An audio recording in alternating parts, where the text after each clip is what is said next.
হরে কৃষ্ণ। বছরের কোন একাদশীগুলি পালন করতে হবে, এরকম প্রশ্ন আমরা অনেকবার পেয়ে থাকি যে বছরের কোন 4টি একাদশী পালন করতে হবে বা বছরের কোন একাদশীটি বড় সেটি পালন করলেই হবে। তো এই সম্পর্কে আজকে আমরা শাস্ত্র সিদ্ধান্ত সাপেক্ষে আলোচনা করব।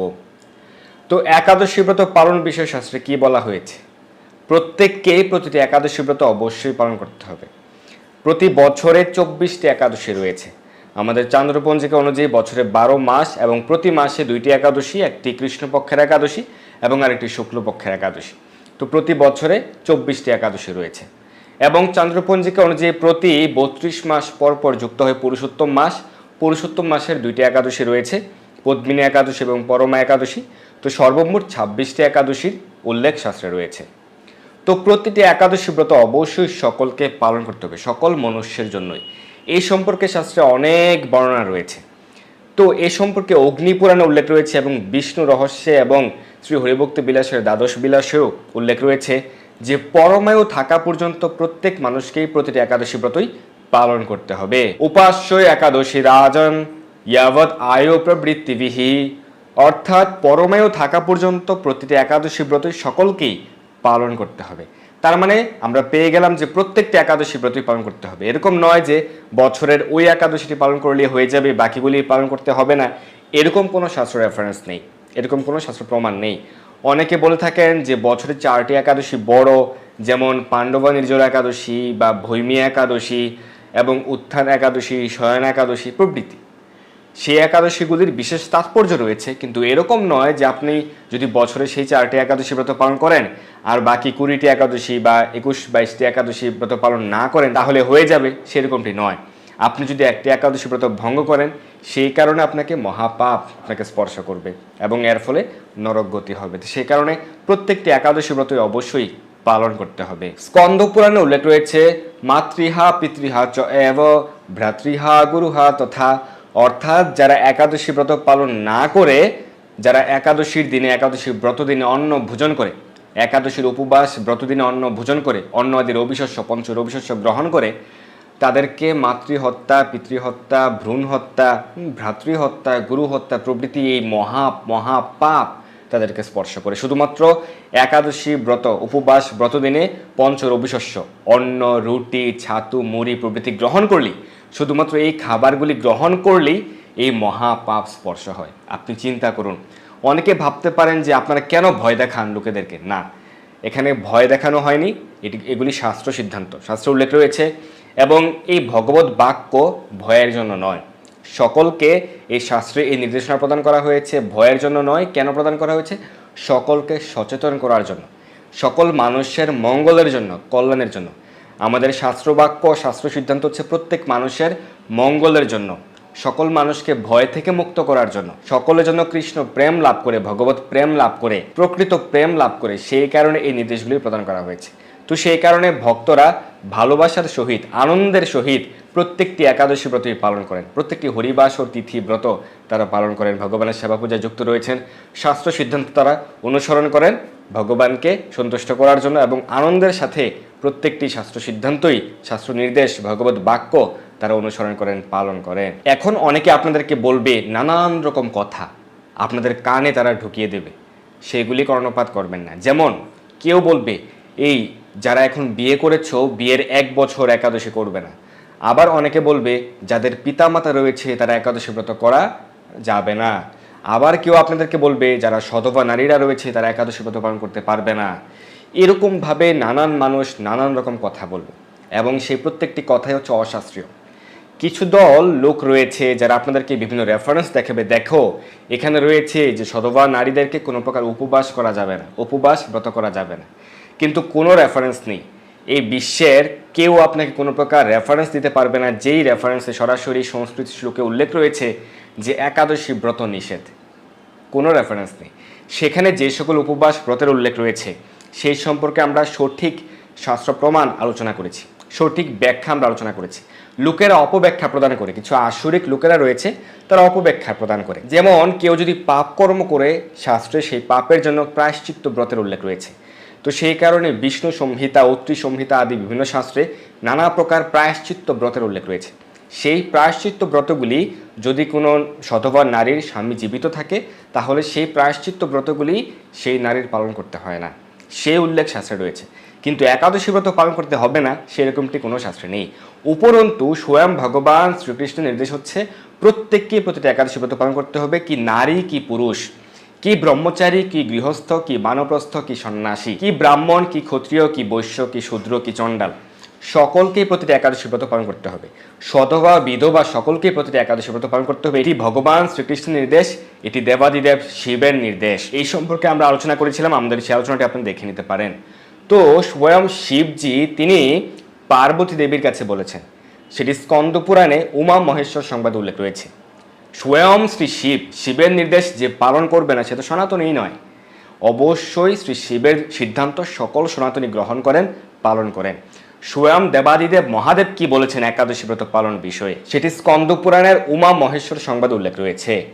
তো স্বয়ং দেবাদিদেব মহাদেব শ্রী শিবজি উল্লেখ করেছেন, যে ব্যক্তি একাদশীতে অন্ন আদি রবিশস্য গ্রহণ করে ভোজন করে মৃত্যুর পর যমদূতগণ তার মুখে তপ্ত লৌহ অস্ত্র ক্ষেপণ করে, অর্থাৎ যমদূতেরা তার মুখে কি প্রবেশ করাবে, অর্থাৎ তাকে যে একাদশীতে অন্ন আদি রবিশস্য ভোজন করবে, খাবার গ্রহণ করবে, অন্ন গ্রহণ করবে একাদশীতে অন্ন রুটি খাবে, তার তো খাই মনোভাব, তার খেতে ভাল লাগে, একাদশী ব্রত পালন করতে ভাল লাগে না। তো সেই কারণে যমদূতেরা তার মুখে তপ্ত লৌহ অস্ত্র ক্ষেপণ করবে। এটি দেবাদিদেব মহাদেব বলেছেন। তপ্ত লৌহ অস্ত্র অর্থাৎ একেবারে উত্তপ্ত লোহার অস্ত্র তার মুখে প্রবেশ করানো হবে। দেখুন কি ভয়ঙ্কর শাস্তি। এখানে কি স্বয়ং শ্রী শিবজি ভয় দেখিয়েছেন, মানুষদেরকে ভয় দেখিয়েছেন? না, সতর্ক করেছেন, সচেতন করেছেন। যেমন আপনি রাস্তা পার হবেন, আপনি যখন রাস্তা পার হবেন তখন লেখা থাকবে যে আপনি ভালো করে দেখে শুনে চারদিক তাকিয়ে রাস্তার দুই দিকে কোনো গাড়ি আসছে কিনা ভালো করে লক্ষ্য রাখুন, তারপর রাস্তা পার হন। এখানে কি ভয় দেখানো হয়েছে? না, এটি ভয় নয়, এখানে সচেতন করা হয়েছে। দেশের যে আইন প্রণয়ন করা হয় এগুলি ভয় দেখানোর জন্য নয়, সাংবিধানিক আইন প্রণয়ন করা হয়েছে লোকেদেরকে সচেতন করার জন্য, আদর্শ মানুষ হিসেবে গড়ে তোলার জন্য। তাই শাস্ত্র সিদ্ধান্ত, ভগবত বাক্য, শ্রী শিবের নির্দেশ সেগুলি ভয়ের জন্য নয়, সেগুলি সকল মানুষকে সচেতন করা হয়েছে। এবং দেবাদিদেব মহাদেব স্বয়ং উল্লেখ করেছেন যে সধবা নারীদেরকেও প্রতিটা একাদশী ব্রত পালন করতে হবে। সেই রেফারেন্স আমরা আলোচনা করেছিলাম। তাই আপনারা আসরিক প্রবৃত্তি লোকেদের দ্বারা বিভ্রান্ত হবেন না। আপনি যদি অসুস্থ হন তাহলে আপনি কার কাছে যাবেন? একজন ভালো আর্কিটেকচারের কাছে যাবেন আপনি অসুস্থ হলে? না। আপনি অসুস্থ হলে একজন ভালো অঙ্ক টিচারের কাছে যাবেন, ম্যাথমেটিক্স যিনি পড়ান তার কাছে যাবেন? না। কার কাছে যাবেন আপনি? একজন ভালো চিকিৎসকের শরণাপন্ন হবেন, ভালো ডাক্তারের কাছে যাবেন। তো সেই কারণে আমাদের সনাতন শাস্ত্র সিদ্ধান্ত আপনি তার কাছ থেকে শ্রবণ করবেন যে তার ব্যক্তি জীবনে পালন করে যথাযথভাবে। যে ব্যক্তি মাছ মাংস গ্রহণ করে, যে ব্যক্তি হচ্ছে একাদশী ব্রত পালন করে না, যে শাস্ত্র সিদ্ধান্ত পালন করে না, যথেচ্ছাচার করে, যে সদাচারী নয়, তার কাছ থেকে আপনি শাস্ত্র সিদ্ধান্ত গ্রহণ করবেন। কারণ সে তো শাস্ত্র সিদ্ধান্ত নিজের জীবনে পালনই করে না, সে চা পান বিড়ি গ্রহণ করে, তার কাছ থেকে আপনি শাস্ত্র সিদ্ধান্ত গ্রহণ করবেন না। সে যদি আপনাকে বলে, আপনি তাকে বলবেন যে তোমার এইসবে জ্ঞান দেওয়ার প্রয়োজন নেই, তুমি নিজে আচরণ করো, তারপর তুমি জ্ঞান দিও। এইভাবে আপনারা নানান লোকের নানান কথা আপনি কর্ণপাত করবেন না।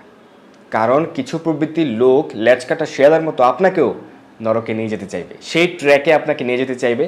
তো সেই কারণে আপনাকে সচেতন থাকতে হবে। শুদ্ধ ভক্তদের শ্রীমুখ থেকে কৃষ্ণ কথা শ্রবণ করতে হবে।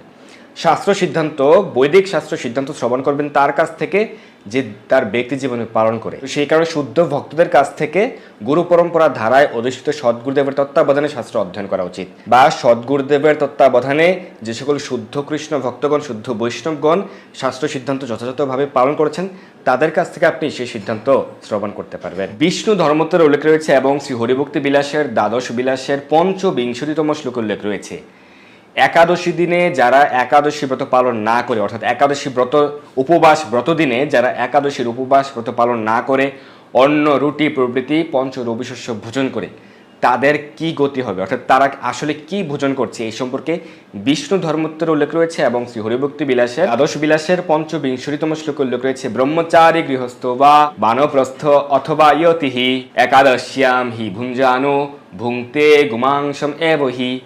অর্থাৎ বলা হয়েছে এখানে বিষ্ণু ধর্মোত্তরে উল্লেখ রয়েছে যে ব্যক্তি একাদশী ব্রত পালন না করে একাদশী দিনে অন্ন আদি রবিশস্য ভোজন করে, অন্ন রুটি হরলিক্স ছাতু প্রভৃতি গ্রহণ করে, পিঠাপুলি গ্রহণ করে, বলা হয়েছে সে গোমাংস গ্রহণ করে। এটি কোনো ইস্কনের কথা নয়, এটি বিষ্ণু ধর্মত্বের উল্লেখ রয়েছে এবং শ্রী হরিভক্তি বিলাসের দ্বাদশ বিলাসের 45তম শ্লোকে উল্লেখ রয়েছে। একাদশীতে যে একাদশী ব্রত পালন না করে অন্ন আদি রবিশস্য গ্রহণ করে উপবাস পালন না করে সে আসলে গোমাংস গ্রহণ করে, তার মানে তাকে মহাপাপ অবশ্যই স্পর্শ করবে। প্রত্যেক ব্যক্তিকে প্রত্যেকটি একাদশী ব্রত পালন করতে হবে, এরকমটি শাস্ত্রে উল্লেখ নেই যে আপনি শুধুমাত্র পাণ্ডব নির্জল একাদশী ব্রত পালন করলে বা পাপ মোচনে একাদশী ব্রত পালন করলে বা শুধুমাত্র শয়ন একাদশী উত্থান একাদশী পালন করলে হয়ে যাবে, বাকিগুলি পালন করতে হবে না, না সেরকমটি নয়। তাহলে সেরকম রেফারেন্স বা শাস্ত্র প্রমাণ থাকতো যে শুধুমাত্র এই একাদশী পালন করলেই হবে, বাকিগুলি পালন করতে হবে না, না। তবে হ্যাঁ, পাণ্ডব নির্জল একাদশী ব্রত অনেক বেশি মহিমান্বিত, যেটি জ্যৈষ্ঠ মাসের শুক্লপক্ষের একাদশী। এই পাণ্ডব নির্জল একাদশী ব্রত পালন করলে সকল একাদশী ব্রতের ফল লাভ হয়। তার মানে এরকমটি নয় যে আপনাকে বাকি একাদশীগুলি করতে হবে না। দেখুন, কেউ যদি জন্মাষ্টমী ব্রত পালন করেন তাহলে তার 1000 একাদশী ব্রত পালনের ফল হয়। তার মানে কি একবার সে জন্মাষ্টমী করবে আর তাকে কোনো প্রকার একাদশী করতে হবে না? না, এই ধরনের বুদ্ধি হচ্ছে কপট বুদ্ধি। কপট বুদ্ধির দ্বারা ভগবানকে প্রাপ্ত হওয়া যাবে না। একটি রাধাষ্টমী ব্রত পালন করলে 1 লক্ষ একাদশীর ফল আপনি পেয়ে যাবেন। এটি ভগবান আপনাকে উপহার দিচ্ছেন, আপনি 1 লক্ষ একাদশীর পুণ্য ফল পেয়ে যাচ্ছেন, সেটি ভগবানের এক বিশেষ কৃপা। কিন্তু তার মানে এই না যে আপনি শুধুমাত্র একটি জন্মাষ্টমী একটি রাধাষ্টমী করবেন, আপনাকে আর একাদশী করতে হবে না। আপনি পাণ্ডব নির্জল একাদশী ব্রত পালন করবেন, আপনাকে আর অন্য কোনো একাদশী করতে হবে না, সেরকমটি নয়। কপট বুদ্ধির দ্বারা এই ধরনের ফোকর খুঁজলে আপনি কখনোই ভগবত ধামে প্রত্যাবর্তন করতে পারবেন না, নরকে শাস্তি পেতে হবে। একটি একাদশী ব্রত যদি ভঙ্গ হয়ে যায় তবুও কিন্তু শাস্তি ভোগ করতে হবে। এখন অনেকে ভাবতে পারেন যে যারা অতীতে কোনো কারণে একাদশী ব্রত ভঙ্গ হয়েছে, পালন করেননি, তাহলে কি হবে? তাহলে আপনি ভগবানের কাছে ক্ষমা প্রার্থনা করুন এবং ভবিষ্যতে সকল একাদশী ব্রতই পালন করুন, প্রত্যেকটি একাদশী ব্রত পালন করুন। আপনি নির্জলা পারছেন না, আপনি ফলমূল গ্রহণ করে প্রতিটি একাদশী ব্রত পালন করুন, কিন্তু অন্তত পক্ষে প্রতিটি একাদশী ব্রতই আপনি পালন করুন। আপনার পরিবারের সকলে মিলে প্রতিটি একাদশী ব্রত পালন করুন। পরিবারের বাকি সকলে একাদশী ব্রত পালন করতে চাইছে না, সেক্ষেত্রে আপনি তাদেরকে অনুপ্রাণিত করুন, তাদেরকে আপনি শাস্ত্র সিদ্ধান্ত শুনিয়ে উপদেশ প্রদান করুন। তারপরে যদি তারা শুনতে না চায় তাহলে পাপ তার বাপকে ছাড়ে না, তাদের স্বীয় কর্মের দ্বারা তাদেরকে কর্মফল ভোগ করতে হবে। আপনি নিজে প্রতিটি একাদশী ব্রত পালন করবেন। প্রত্যেকটি একাদশী ব্রতই যে পালন করতে হবে এই সম্পর্কে কুর্ম পুরাণে উল্লেখ রয়েছে, কি শুক্লপক্ষের একাদশী কি কৃষ্ণপক্ষের একাদশী। প্রত্যেকটি একাদশী ব্রতই অবশ্যই পালন করতে হবে। অনেকে এরকমটি বলে থাকেন যে কৃষ্ণপক্ষের একাদশী করো না, শুধুমাত্র শুক্লপক্ষের একাদশী করো। এগুলি মন গড়া কথা, এবং যারা এই ধরনের মন গড়া কথা বলে তাদেরকে রৌরব নরকে পচ্যমান হতে হবে। তো সেই কারণে প্রত্যেকটি একাদশীর প্রতি অবশ্যই পালন করতে হবে। এবং এই সম্পর্কে কালিকা পুরাণে উল্লেখ রয়েছে। যারা শাক্ত মতে রয়েছেন তারা ভাবতে পারেন যে তাদেরকে ব্রত পালন করতে হবে না, না, সকল মনুষ্যের জন্য একাদশী ব্রত নির্দেশিত হয়েছে। তাই কালিকা পুরাণে উল্লেখ রয়েছে এবং শ্রী শিবের নির্দেশও রয়েছে, এখানে ভগবান শ্রীকৃষ্ণের নির্দেশও রয়েছে, বিভিন্ন মুনিদের সিদ্ধান্ত রয়েছে। কালিকা পুরাণে এই সম্পর্কে উল্লেখ রয়েছে, যে ব্যক্তি মোহবশত শুক্লপক্ষের একাদশী এবং কৃষ্ণপক্ষের একাদশী নিয়ে ভেদবুদ্ধি করে, সেক্ষেত্রে তাকে সর্ববিধ পাপ তাকে স্পর্শ করে। এই পৃথিবীতে বা শাস্ত্রে যত প্রকার পাপের উল্লেখ রয়েছে সকল পাপ তাকে স্পর্শ করে। যে শুক্লপক্ষের একাদশী এবং কৃষ্ণপক্ষের একাদশীর মধ্যে পার্থক্য করে অন্যদেরকে বলে যে একটি করতে হবে না আরেকটি করো, কৃষ্ণপক্ষের একাদশী করতে হবে না শুক্লপক্ষের করলেই চলবে, এই ধরনের বিভেদ যে করে তাদেরকে সর্বপ্রকার পাপ তাদেরকে স্পর্শ করবে। এই ধরনের বিভেদ করা যাবে না। শুক্লপক্ষের একাদশী কৃষ্ণপক্ষের একাদশী প্রত্যেকটি একাদশী প্রতিপালন করতে হবে, এটি শাস্ত্র সিদ্ধান্ত। প্রতি মাসে একটি শুক্লপক্ষের একাদশী একটি কৃষ্ণপক্ষের একাদশী। ইংরেজি মাস আপনি যদি হিসেব করেন, অর্থাৎ ইংরেজি বর্ষপঞ্জিকা ইংরেজি ক্যালেন্ডার, সেক্ষেত্রে দেখতে পারেন যে কোনো বছরে 25টি একাদশী থাকতে পারে, কোনো বছর 26টি একাদশী থাকতে পারে, সেটা ইংরেজি ক্যালেন্ডারের হিসেব। ইংরেজি ক্যালেন্ডার অনুযায়ী কিন্তু কোনো প্রকার উপবাস পূজা পার্বণ হয় না। চান্দ্রপঞ্জিকা অনুযায়ী প্রতি বছরে 12টি মাস, এর মধ্যে 24টি পক্ষ রয়েছে। 12টি মাসে প্রতি মাসে 2টি পক্ষ, কৃষ্ণপক্ষ শুক্লপক্ষ, তো সেই কারণে 24টি একাদশী।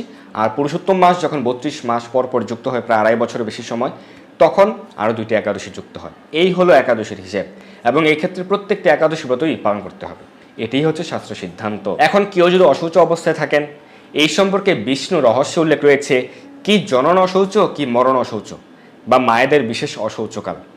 প্রত্যেককেই সকল ক্ষেত্রেই সকল পরিস্থিতিতেই প্রত্যেকটি একাদশী ব্রত পালন করতে হবে। অর্থাৎ আপনি যে পরিস্থিতিতে থাকুন না কেন, যে কোনো প্রকার অশৌচই হন না কেন, অবশ্যই প্রত্যেকটি একাদশী ব্রত পালন করা যাবে এবং পালন করতে হবে। ব্রহ্মবৈবর্ত পুরাণের প্রকৃতি খণ্ডের 30তম অধ্যায়ে উল্লেখ রয়েছে, যে ব্যক্তি একাদশী ব্রত পালন না করে একাদশীর উপবাস ব্রত দিনে পঞ্চরবিশস্য ভোজন করে, সে চণ্ডাল থেকে অধম। চণ্ডাল মানে হচ্ছে, শাস্ত্রের বর্ণনায় চণ্ডাল হচ্ছে যে কুকুরের মাংস গ্রহণ করে। বলা হয়েছে যে একাদশী ব্রত পালন করে না সে চণ্ডালের থেকে অধম। এবং তাকে ব্রহ্মহত্যাজনিত মহাপাপ তাকে স্পর্শ করে এবং সেই কারণে তাকে শাস্তি পেতে হয়। তো সেই কারণে প্রত্যেকটি একাদশী ব্রত পালন করতে হবে। এবং এই একাদশী ব্রত পালন বিষয় শাস্ত্রে হাজার হাজার রেফারেন্স রয়েছে, হাজার হাজার শাস্ত্র প্রমাণ রয়েছে।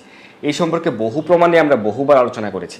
আজকে আমরা বেশ কয়েকটি প্রমাণ আপনাদেরকে প্রদান করেছি। তো আজকের আলোচনায় যেটি সিদ্ধান্ত সেটি হচ্ছে অবশ্যই প্রত্যেককেই প্রতিটি একাদশী ব্রত পালন করতে হবে। অনেকে বলে থাকেন যে কোন একাদশী থেকে একাদশী ব্রত পালন শুরু করতে হবে, কারণ কেউ কেউ বলে থাকেন যে উত্থান একাদশী থেকে নাকি শুরু করতে হবে, আবার কেউ বলে থাকেন পাণ্ডবা নির্জলা ভৈমী একাদশী থেকে ব্রত পালন শুরু করতে হবে, এর আগে একাদশী করা যাবে না। এগুলি মন গড়া কথাবার্তা, এগুলি শাস্ত্র সিদ্ধান্ত নয়। আপনি নেক্সট যে একাদশী রয়েছে, পরবর্তী যে একাদশী, সেই দিন থেকেই একাদশী ব্রত পালন করা শুরু করুন এবং আপনি সকলকে অনুপ্রাণিত করুন যেন সকলেই একাদশী ব্রত পালন করেন। এবং একাদশী ব্রত কীভাবে পালন করতে হয় এই সম্পর্কে আলোচনা আমাদের পেজে রয়েছে, আপনারা সেটি দেখে নেবেন। ধন্যবাদ সবাইকে আমাদের সঙ্গে যুক্ত থাকার জন্য। হরে কৃষ্ণ। এই দুর্লভ মনুষ্য জন্মকে সার্থক করতে যুক্ত হন কৃষ্ণ ভাবনায়। আপনার সকল ধর্মীয় বা পারমার্থিক প্রশ্ন জানাতে যুক্ত হন আমাদের টেলিগ্রাম গ্রুপে, আর এই ভিডিওটি শেয়ার করে আপনার সকল বন্ধুদের কাছে পৌঁছে দিন। ধন্যবাদ সবাইকে।